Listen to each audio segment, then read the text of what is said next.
Nouvelle année, nouveau changement au Maroc et on entend un peu tout et n'importe quoi. Le gaz va exploser, les impôts vont doubler, le chauffage électrique serait interdit, le pouvoir d'achat va s'effondrer. Bref, tu l'as compris, il y a eu beaucoup de fake news. Dans cette vidéo, on va voir ce qui change vraiment, ce qui ne change pas et surtout ce qu'on dramatise à tort. Que ce soit sur le gaz, les salaires, les impôts, la tech, les aides sociales, le logement et les retraites. Le problème, ce n'est pas qu'il n'y ait aucun changement, c'est qu'on mélange souvent ce qui est acté officiellement, ce qui est envisagé à moyen terme, ce qui est tout simplement faux. De mon côté, j'ai fait le tri. J'ai analysé la loi de finances 2026 et les mesures officiellement publiées, sans rumeurs et sans extrapoler. Objectif de cette vidéo, que tu saches exactement à quoi t'attendre en 2026. On commence par le sujet le plus chaud, le plus sensible, le gaz butane. Malgré tout ce qu'on a pu entendre, aucune hausse du prix de la bonbonne de 12 kilos n'est actée au 1er janvier 2026. Aujourd'hui, le prix payé par le particulier reste autour de 50 dirhams, grâce au maintien du système de subvention de l'État. Pour bien comprendre l'enjeu ici, il faut savoir une chose. Le prix réel non subventionné d'une bonbonne de 12 kilos se situe plutôt entre 120 et 130 dirhams, selon le prix du gaz à l'international et les coûts du transport. Ce delta, cette différence, est aujourd'hui pris en charge par la caisse de compensation. Et ce n'est pas anodin. En 2026, l'État continue de consacrer plusieurs milliards de dirhams pour subventionner des produits de base, comme le gaz, le sucre ou la farine, justement pour éviter une hausse brutale du coût de la vie. Alors oui, le sujet de la décompensation existe à moyen terme, parce qu'une subvention qui profite à tout le monde, riche comme pauvre, coûte très cher à l'État. Mais pour 2026, aucune décision officielle de hausse n'a été publiée. Concrètement, si on te dit que le gaz augmente dès le 1er janvier, c'est faux. Côté salaire, le SMIC horaire passe à 17,92 dirhams à partir de janvier 2026. Pour un temps plein, on arrive à un salaire mensuel brut autour de 3400 à 3500 dirhams. Cette hausse, elle est bien réelle, mais elle reste progressive. Elle ne transforme pas un niveau de vie du jour au lendemain. En parallèle, l'impôt sur le revenu prélevé sur les fiches de paie est légèrement ajusté, notamment selon la situation familiale et certaines tranches de revenus. Il faut rappeler une chose importante. Au Maroc, tu le sais probablement, l'impôt sur le revenu est prélevé directement chaque mois sur le salaire. Donc ces ajustements se voient directement sur la fiche de paie, pas à la fin de l'année. Concrètement, pour certains salariés, le gain net est de l'ordre de quelques dizaines de dirhams par mois. Pour d'autres, l'effet est quasi nul, voire invisible, c'est vrai. Ce n'est pas un bond de pouvoir d'achat, mais un ajustement progressif face au coût de la vie. Avant de continuer, si ce type de contenu t'est utile, n'hésite pas à t'abonner ou à laisser un commentaire. C'est ce qui aide le plus la chaîne à continuer à évoluer. Côté tech, une mesure très commentée entre en vigueur en 2026. La baisse des droits de douane sur les smartphones, qui passe de 17,5 à 2,5%. Sur le papier, ça veut dire que les smartphones rentrent moins cher officiellement au Maroc. Mais attention, entre l'entrée du produit au Maroc et le moment où tu vas l'acheter en magasin, il y a plusieurs intermédiaires. L'importateur, le grossiste, le distributeur, puis le magasin. Et chacun applique sa marge.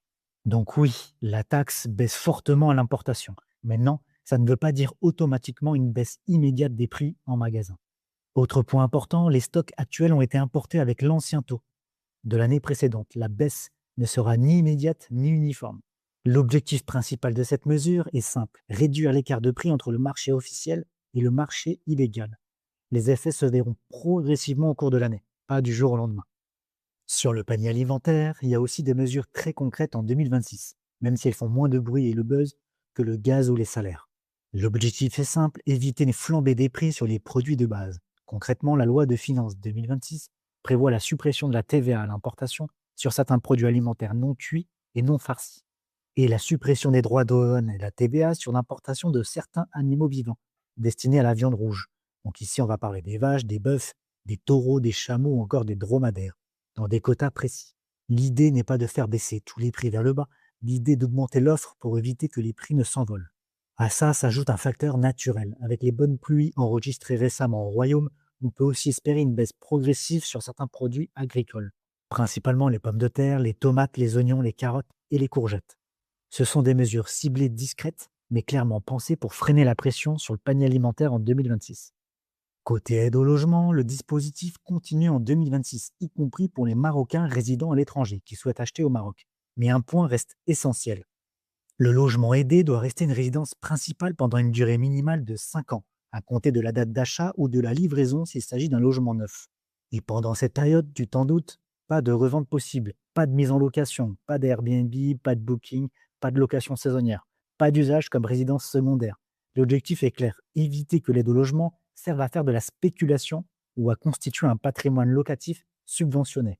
Les contrôles vont être renforcés, notamment sur l'occupation réelle du logement, via les compteurs, les factures d'eau et d'électricité, et le respect des conditions d'attribution. Ce n'est pas nouveau, mais en 2026, la vigilance de l'État est encore renforcée. Côté aide sociale, le dispositif aide sociale directe n'est pas nouveau. Il est déjà en place et s'appuie sur un registre unique, le registre social unifié, RSU. Ce qui va compter en 2026, c'est ceci.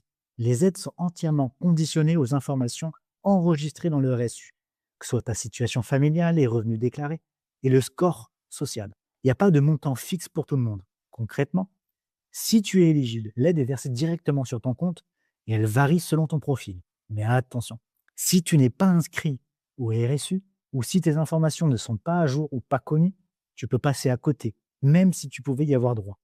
Et ces aides ne sont pas rétroactives. Aujourd'hui, tout est centralisé. Si l'information n'existe pas dans le RSU, pour l'administration, elle n'existe tout simplement pas. En parallèle des baisses de taxes sur certains produits, il y a un autre point important à connaître en 2026. Les contrôles douaniers sont renforcés. Tout ce qui entrait auparavant, sans facture, sans traçabilité, via des circuits illégaux, gris ou noirs, devient beaucoup plus risqué.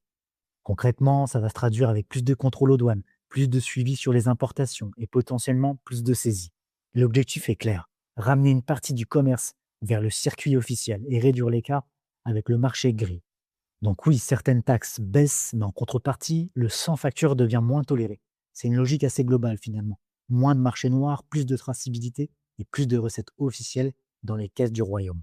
En 2026, la fiscalité des retraites évolue légèrement, mais ce n'est pas pour tout le monde, sans concerner les pensions imposables au Maroc, au titre de l'impôt sur le revenu marocain, issu des régimes marocains ou assimilés, avec des revenus modestes à intermédiaires. Les retraites qui sont versées depuis l'étranger ne sont pas concernées par ce point. Alors le mécanisme, c'est le suivant. Un abattement fiscal sur les pensions, pouvant aller jusqu'à 70% sous condition de revenus, évidemment. Alors concrètement, certains retraités paieront moins d'impôts, d'autres ne verront presque pas de différence. Alors à retenir, il n'y aura pas d'exonération totale. Elles ne sont pas automatiques et pas pour toutes les pensions non plus.